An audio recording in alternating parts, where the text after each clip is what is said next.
Namaskar and welcome back to eKaksa. My name is Zepulin Das and today we are going to discuss part 3 of lesson number 8, Friends. So in today's session, we are going to discuss activity number 4, 5 and 6. So let's start with activity number 4.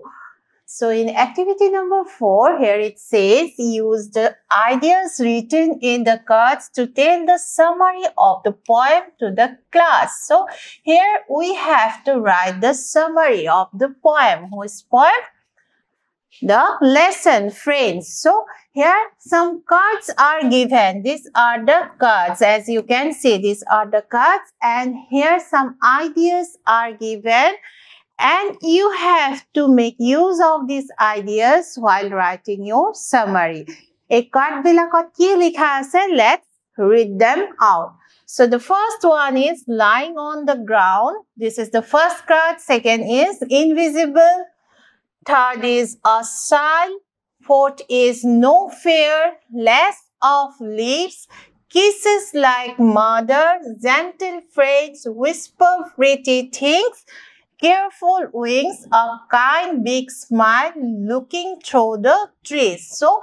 in this card, the ideas are given from the poem. Poemot jikhini kotha kobiye amak koise, hei kotha khinire horu kisuman tukura ei card bilakot dia ase. Now you have to write a summary. Summary mane mool bhab. Kobitatut nu kobiye ki kobo bisarise, hei khini tumaloke likhibo lagibo. But while writing the summary, you must have to use these ideas in your summary. Okay. So, I have written down this summary for you using the ideas given in the card. So, let's read this summary. The poem describes the joy of lying on the ground and looking through the trees at the sky, which seems to wear a kind big smile. Etia kobita to kobitar akare bonnona kora hoise aru hei jikhini bonnona kora hoise heikhini ami etia goddor rupot kinu kobiye koise ami সহজ ভাষাৰে ইয়াত বৰ্ণনা কৰিছো গতে প্ৰথম stanza কবিয়ে কি কৈছিলে কবিয়ে describe কৰিছিলে বৰ্ণনা কৰিছিলে the joy of lying on the ground and looking through the trees মাটিত শুই গছৰ ফাকৰ মাজেৰে আকাশখনলৈ চালে যিটো আনন্দ যিটো জয় অনুভৱ হয় সেই বিষয়ে কবিয়ে ডেসক্ৰাইব কৰিছিলে কবিতাটোত আৰু স্কাইখনক কবিয়ে কেনেকুৱা অনুভৱ কৰিছিলে which seems to wear a kind big smile আকাশখনে যেন খুব মৰমীয়াল ডাঙৰ হাঁহি এটা লৈ কবিৰ পিনে চাই আছে এয়া কবিয়ে প্ৰথম stanzaটোত explain korisile. The sunshine flickers through the lace of leaves and gives kisses like mother filling the soil with warmth. Our second stanza to kobiye anegoraki tor bondhu sunshine rodor kotha koisile. Our second stanza to ki koisile je jetia গছৰ তলত শুই আছিল আৰু তাৰ ফাকেৰে আকাশখন চাই আছিল গছৰ পাতৰ ফাকেৰে তেতিয়া সূৰ্যৰ যিখিনি ৰ'দৰ কিৰণখিনি ৰ'দৰ পোহৰখিনি আহি গছৰ ফাকৰ পাতৰ মাজেৰে হিৰাই কি হৈছিল জলমলাই পৰিছিল আৰু আহি কবিৰ গালত পৰিছিল আৰু কবিয়ে হেখিনি কিহৰ লগত তুলনা কৰিছে মাকে শিশু খোৱাৰ সময়ত যিটো কিছ দিয়ে সুমাজ আছে আৰু যিখিনি মৰম উত্তাপ warm feeling the child with warm যি মৰমৰ উত্তাপ শিশুটোৱে অনুভৱ কৰে সেই মৰমৰ উত্তাপ কবিৰ মুখত পৰা ৰ'দৰ পৰাও কবিয়ে একেই উত্তাপ অনুভৱ কৰিছিল সো এইখিনি আছিল সেকেন্ড stanzaটো আৰু মন কৰিবা ইয়াত মই যেতিয়া বাক্যবোৰ লিখিছো মই এই যে আমাৰ কাৰ্ডখিনি যিখিনি আইডিয়াজ দিছিলে প্ৰত্যেকটো আইডিয়াই মই ইয়াত ব্যৱহাৰ কৰিছো The wind comes softly though invisible and begins to whisper pretty things. So, the third stanza, the poet introduced us with the wind আৰু windৰ কথা কি বুলি কৈছিলে যে wind কেনেকৈ আহিছিলে softly আহিছিলে খুব মনে মনে আহা বুলি যেটো কৈছে এটো soft wind খুব জোৰে আহা নাছিলে মৃদু মৃদু বতাহ বলিছিলে আৰু এই উইন্ডক কবিয়ে দেখা পোৱা নাছিলে কিন্তু কবিয়ে অনুভৱ কৰিছিলে যেন এই বতাহজাকে আহি কাণৰ ওচৰত আহি কবি খুব মৃদু মৃদু ভাবে ফুসফুসাই খুব মৰম লগা কিছুমান ধুনিয়া ধুনিয়া pretty things ধুনিয়া ধুনিয়া কথা কবিৰ কাণত কৈ গৈছিলে Its careful wings are felt though it cannot be seen যদিও কবিয়ে এই বতাহজাকক দেখা নাছিলে cannot be seen কিন্তু এই মৰমত দেউকাৰ পৰহ কবিয়ে অনুভৱ কৰিছিলে its careful wings are felt অনুভৱ কৰিছিলে The poet says that there are so many gentle friends in nature and thus a child should feel no fear wherever he may be আৰু কবিয়ে কি কৈছিলে in the last stanza that There are so many gentle friends in nature. প্ৰকৃতিৰ মাজত বহুতো মৰমিয়াল বন্ধু আছে. That's why does a child should feel no fear wherever he may be. আৰু সেই কাৰণে এটি শিশুৱে কেতিয়াও অকলশৰীয়া অনুভৱ কৰিব নালাগে, কেতিয়াও ভয় খাব নালাগে. যতেই নাথাকক কিয় কাৰণ প্ৰকৃতি সকলো সময়তে আমাক আবৰি আছে আৰু প্ৰকৃতিৰ মাজত বহুত মৰমিয়াল বন্ধু আছে যদিও আমি তেওঁলোকক চকুৰে দেখা নেপাও so this is the summary of the poem using the ideas taken from this idea card okay so মই তোমালোকক সামাৰিটো এনেকৈ লিখি দিছো তোমালোকেও নিজৰ ভাগে সামাৰি এটা লিখি উলিয়াবলৈ যত্ন কৰিবা based on your understanding of the poem poemটো পঢ়ি যেনেকৈ বুজি পালা তেনেকৈ এই আইডিয়া কাৰ্ডখিনি ইউজ কৰি এটা সামাৰি লিখি উলিয়াবা okay so now the next question is activity number 5 write what the word friend means to you so friend শব্দটো তোমালোকৰ কাৰণে কি অৰ্থ প্ৰকাশ কৰে এই friend শব্দটোৰ অৰ্থ তোমালোকক লিখি উলিয়াব কৈছে so yet you can see in your textbook a space is provided where you have to write your own idea what you feel about friend okay so I have written something what according to me the word friend means so yet my ki likhisu swa to me a friend means someone who cares for me and makes me happy a friend is a person who plays with me helps me when I am in need and shares both my joy and sorrows so to me তোমালোকেও নিশ্চয় এইটো অনুভৱ কৰা যে বন্ধু কেনেকুৱা হ'ব পাৰে a friend means someone who cares for me যোনে মোক যত্ন লয় যোনে মোৰ কথা ভাবে and makes me happy আৰু মোক happy কৰিবলৈ তেওঁলোকে চেষ্টা কৰে মোক দুখ নিদিয়ে মোক কষ্ট নিদিয়ে মোক সদায় happy ৰাখে A friend is a person who plays with me. এটা তোমালোকৰ লগত ফ্ৰেণ্ডে কি কৰে তোমালোকৰ লগত ফ্ৰেণ্ডে খেলা ধুলা কৰে খেলে হয় নে নহয় helps me when I am in need তোমালোকক ফ্ৰেণ্ডে হেল্প কৰে যেতিয়া তোমালোকক কোনো হেল্পৰ দৰকাৰ হয় তোমালোকৰ ফ্ৰেণ্ডে নিজে আগবাঢ়ি আহি তোমালোকক হেল্প কৰে and shares both my joy and sorrows and you share your joy your happiness your sorrow means your sadness যেতিয়া তোমালোকে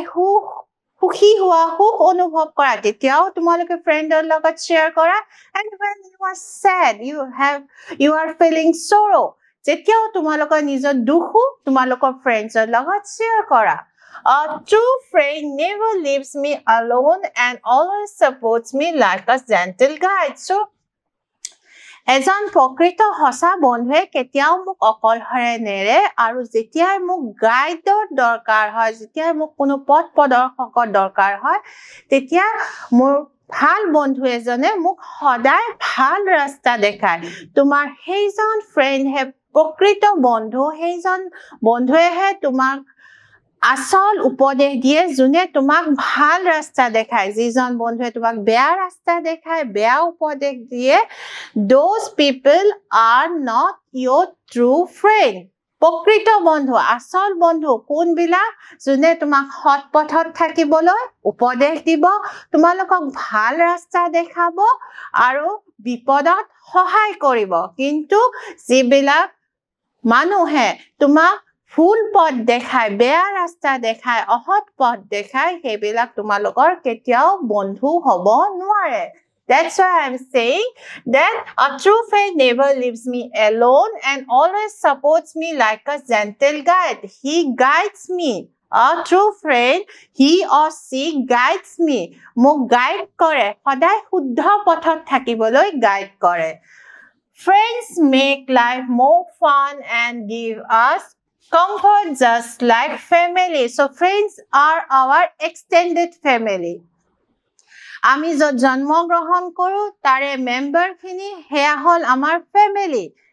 আৰু তেওঁলোকৰ লগত আমাৰ তেজৰ সম্পৰ্ক থাকে সেই কাৰণে তেওঁলোকে আমাক ভাল পায় তেওঁলোকে আমাৰ সুখ দুখৰ প্ৰতি যত্নশীল হয় কিন্তু ফ্ৰেণ্ডৰ লগত আমাৰ কোনো তেজৰ সম্পৰ্ক নাথাকে তেওঁলোক আমাৰ ৰিলেটিভ নহয় কিন্তু ফ্ৰেণ্ডৰ লগত যেটো বন্ডিং থাকে যেটো লাভ এফেকশন থাকে হেতু ফ্যামিলিত কোনো গুণে কম নহয় that's why friends make life more fun বন্ধু সকলে আমাৰ জীৱনটো বেছি ৰঙীন কৰি তোলে জীৱনটো বেছি আনন্দমধুৰ কৰি তোলে and gives us comfort just like family আৰু পৰিয়াল মানুহখিনিয়ে যেনেকৈ আমাক কি দিয়ে কমফৰ্ট দিয়ে সুখ দিয়ে শান্তি দিয়ে আৰাম দিয়ে ঠিক তেনেকৈ ফ্ৰেণ্ডছেও আমাক আৰাম দিয়ে so this is idea that comes to my mind when I hear the word friend so তোমালোকে কি ভাবা এই খালি স্পেস খিনিত লিখিবা আকৌ তোমালোকক ইয়াত কি সুধিছে চোৱা now write who your friends are so yet space দিয়া আছে you can write the names of your friend or friends তোমালোকৰ যি বন্ধু বা বান্ধৱী আছে তেওঁলোকৰ নাম এই খালি জায়গাখিনিত তোমালোকে লিখিব পাৰিবা okay now activity number 6a read the following lines from the poem so this line is given from the poem the sky is like a kind big smile bent sweetly over me here the poet uses a literary device called simile here the word like is used to compare the sky with the smile so literary device ইয়াৰ বিষয়ে আগৰ chapter বিলাকত কৈছিলো আৰু পইণ্টটো পঢ়োৱাৰ সময়টো মই তোমালোকক এই সিমিলি এই লিটাৰেৰী ডিভাইসটোৰ কথা কৈছিলো লিটাৰেৰী ডিভাইস কি হয় অলংকাৰ হয় ভাষাৰ অলংকাৰ ৰাইটাৰ্স বিলাকে ব্যৱহাৰ কৰে for decorating their language to make their writing to look more beautiful to sound more beautiful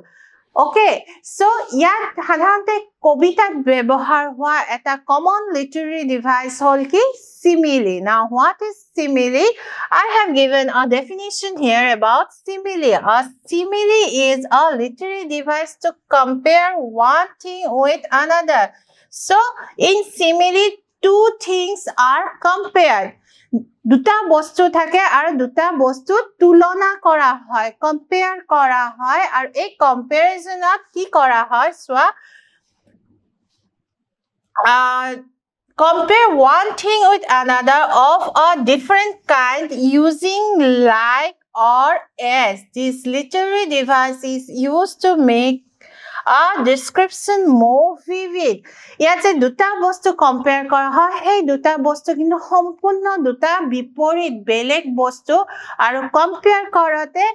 এই like or as এই দুটা শব্দ ব্যৱহাৰ কৰে সো এই যে সেন্টেন্সটো আমি পইণ্টৰ পৰা পাইছো this is an example of simile here you can see two things are compared what are the things the sky and the smile so the sky is like a kind big smile. So smile on logot to kalpana tulona korise aru tulona korate আমি যেটো ডেফিনিশনত simile পাইছিলো যে দুটা বিপৰীত বস্তু sky আৰু smile একেবাৰে দুটা বেলেগ বেলেগ বস্তু কোনো আসলতে দেখাত তুলনা নহয় কিন্তু কবিয়ে তেওঁৰ কল্পনাত তুলনা কৰিছে আৰু তুলনা কৰতে সোৱা লাইক আৰু এজ এই দুটা শব্দ ব্যৱহাৰ হয় সিমিলিত আৰু ইয়াত কোনটো ব্যৱহাৰ হৈছে লাইক সো সিমিলিত Basically, দুটা opposite বস্তু compare কৰা হয় আৰু compare কৰিবৰ কাৰণে like বা as ব্যৱহাৰ কৰা হয় আৰু কিহৰ কাৰণে simile ব্যৱহাৰ কৰা হয় to make the description more vivid যি কবিয়ে বৰ্ণনা কৰি আছে সেই বৰ্ণনাটো আৰু বেছি বিস্তৃতভাৱে বুজাবৰ কাৰণে simile ব্যৱহাৰ কৰা হয় okay so simile as a literary device now I think you have understood okay so now the question is, find the other simile in the poem and write it down. So in the poem, the poet uses two similes. One already we have discussed. What is the other simile you are asked to find it out? So tomaloke kobita to meli lua aru kuntu simile kobiye yat কবিতাটোত ব্যৱহাৰ কৰিছে বিচাৰিবলৈ যত্ন কৰা ভিডিওটো এটা pause দিয়া আৰু প্ৰথমতে বিচাৰি লোৱা then you start the video again and check your answer okay so the answer is kisses me upon the face like mother before bed see like is used and the sunshine is compared with the kisses. Okay, kisses of mother. Sunshine here is compared with the kisses of mother and the word like is used. So this is the simile used in the poem. Okay, so next, amak yat ki dise activity number 6B. Let's learn a few similes. So, tumalukok etia simile aru keitaman example dise to make your understanding more solid. So, yat kenekwa dhana simile dise. The first one is like a breath of fresh air. Like kenekwa a breath of fresh air. Eta fresh ukha breath of fresh air mane ekdom hotez ukhahon nisina as pure as snow borof jenekwa pure hoy shuddha hoy ekdom safa hoy thik borofon nisina ki safa pure bishuddha like a ray of sunshine kihor logot tulona korise সূৰ্যৰ পোহৰৰ লগত সানশাইনৰ লগত as cold as ice কিহৰ লগত তুলনা কৰা হৈছে ice বৰফৰ লগত as bright as the moon so yet brightness to কিহৰ লগত তুলনা কৰা হৈছে moonৰ brightnessৰ লগত so ইয়াতে তোমালোকৰ যিখিনি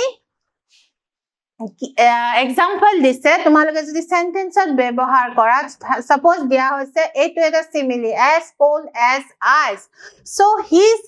hand is as cold as ice tar hat khon borofon nisina sesa asile thanda asile etia manujonor hat khonor logot ki tulona kora hoise এই যে আইসৰ লগত তুলনা কৰা হৈছে সো হেতু কি হ'ব এটা সিমিলি এক্সাম্পল হ'ব like a ray of sunshine the news is like a ray of sunshine news to কি হল লগত তুলনা কৰা হৈছে sunshine ৰ লগত যে এই খবৰটো নিউজটো এটা আহাৰ বতৰা নিচিনা কেনেকুৱা আহাৰ বতৰা নিচিনা যেনেকে সূৰ্যৰ পোহৰটো যেনেকে এটা উজ্জ্বল আহাৰ বতৰা লৈ আহে এই খবৰটো এটা আহাৰ বতৰা নিচিনা গতিকে এনেকুৱা ধৰণৰ আমি কিছুমান কমন সিমিলি বিভিন্ন আমাৰ লিখনিত বা কথাত আমি ব্যৱহাৰ কৰিব পাৰো okay so this is the end of today's session we'll continue the other activities in the coming parts and thank you for joining us see you again in the next class